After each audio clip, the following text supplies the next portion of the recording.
তাইলেও চলবে। আল্লাহ আমাদেরকে মৃত্যুর স্মরণ দান করেন। মৃত্যুর স্মরণ বড় ভয়ানক, বড় ভয়ানক, বড় বেশি একটা কার্যকর মাধ্যম জীবন পরিবর্তন। সাকরাতুল মউত কোন মানুষ যদি বুঝে, আল্লাহ তাআলা কোরআনুল কারীমের মধ্যে বলছে ওয়াজাআত সাকরাতুল মউত বিল হক। আল্লাহ বলছে বান্দা তুমি খেয়াল করো আর না করো, বুঝো কিংবা না বুঝো, তুমি মনে থাকুক বা না থাকুক, সুখে থাকো দুঃখে থাকো, রাজপ্রাসাদে থাকো আর জীর্ণ কুটিরে থাকো, একাকী থাকো আর রাত গভীরে থাকো, সবার মাঝে থাকো আর লোকালয়ে থাকো, আল্লাহ বলেন, খোদার কসম আল্লাহ বলছে বান্দা মৃত্যুর যন্ত্রণা আসবেই আসবে, আসবেই আসবে, আসবেই আসবে। ইমানদারও হইয়া যদি সর্বশ্রেষ্ঠ ইমানদার হয় তারও মৃত্যু যন্ত্রণা হবে, সর্বনিকৃষ্ট কাফেরও যদি হয় তারও মৃত্যু যন্ত্রণা। মৃত্যু যন্ত্রণা থেকে নবী মুহাম্মদ সাল্লাল্লাহু আলাইহি সাল্লামও মুক্ত ছিলেন না, মৃত্যু যন্ত্রণা থেকে ফেরাউন নমরুদও মুক্ত ছিল না। কিন্তু মুমিনের মৃত্যু যন্ত্রণা আনন্দের, কাফেরের মৃত্যু যন্ত্রণা বহুতই কষ্টের। মুমিনের মৃত্যুর যন্ত্রণা হয় সাকরাতুল মউত, কিন্তু মুমিন তখন যত যন্ত্রণাই হোক, মুমিন তখন হৃদয়ে হৃদয়ে আনন্দিত হয় যে আমার বন্ধু, আমার মালিকের মোলাকাতের সময় হয়ে গেছে। ওয়াজাআত সাকরাতুল মউত বিল হক যালিকা মা কুনতা মিনহু তাহিদ। এজন্য মুমিন কিন্তু মৃত্যু যন্ত্রণা হয়। রাসূলুল্লাহ সাল্লাল্লাহু আলাইহি সাল্লাম একটা উদাহরণ শুনেন। নবীজি সাল্লাল্লাহু আলাইহি সাল্লামের একজন বিখ্যাত সাহাবী হযরত আমর ইবনুল আস রাদিয়াল্লাহু তাআলা আনহু, মিশর বিজেতা সাহাবী, সাহাবাদের মধ্যে বহুতই উঁচা সাহাবীদের একজন আমর ইবনুল আস রাদিয়াল্লাহু তাআলা, উনিও সাহাবী ছিলেন।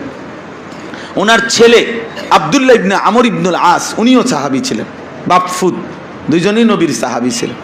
আমর ইবনে আস মিশর বিজেতা সাহাবাদের মধ্যে, যার হাতের চিঠি ওমর রাদিয়াল্লাহু তাআলা আনহু পাঠাইছিলেন, আর উনি চিঠিটা ফেলছিলেন নীল নদের ওই যে এখানে পানি বন্ধ হয়ে ছিল, এরপরে পানি চালু হয়ে গেছে, এই সাহাবী আমর ইবনে আস, মিশর বিজেতা সাহাবী, সাহাবায়ে কেরামের মধ্যে বিখ্যাতদের একজন আমর ইবনে আস।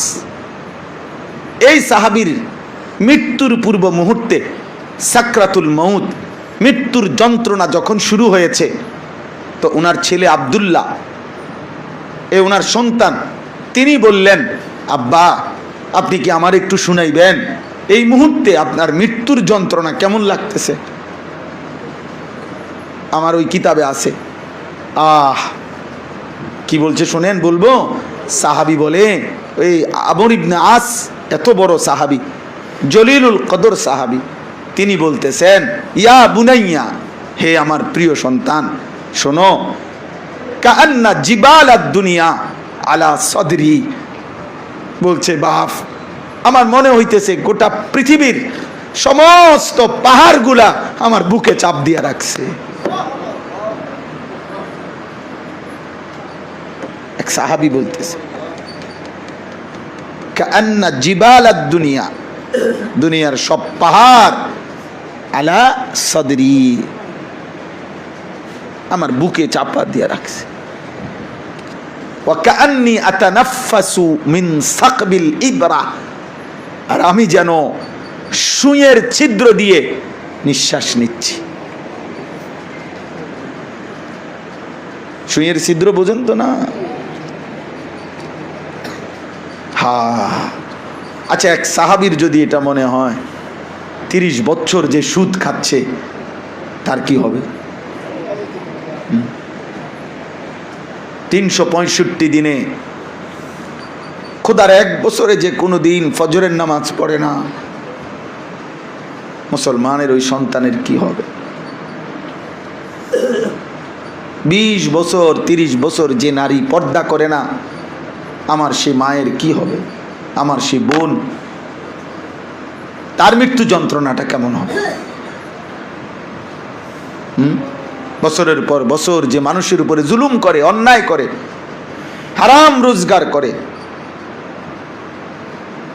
আল্লাহকে চেনেও না, ডাকেও না, হায় হায় হায় হায়, কি হবে? হযরত নূহ আলাইহিস সালামকে জিজ্ঞেস করা হয়েছিল, 950 বছর হায়াত পাইছে উনি, 950 বছর না, 950 বছর কোরআনে আল্লাহ বলছে, এটা সন্দেহ করার কিছু নেই। ফালাবিসা ফীহিম আলফা সানাতিন ইল্লা 50 আমান, কোরআন শরীফের আয়াত।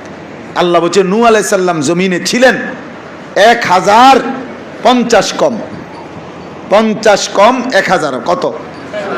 950 বছর।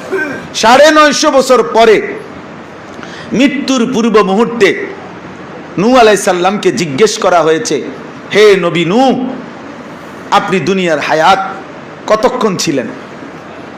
মৃত্যুর যন্ত্রণা যখন শুরু হয়েছে উনি তখন বলতেছে, শোনো, এক মানুষের একটা ছোট্ট ঘর ছিল, যে এই ঘরের 2টা দরজা, এই দরজা দিয়া ঢোকে তো ওই দরজা দিয়া বাইর হয়, ছোট্ট এই ঘরে।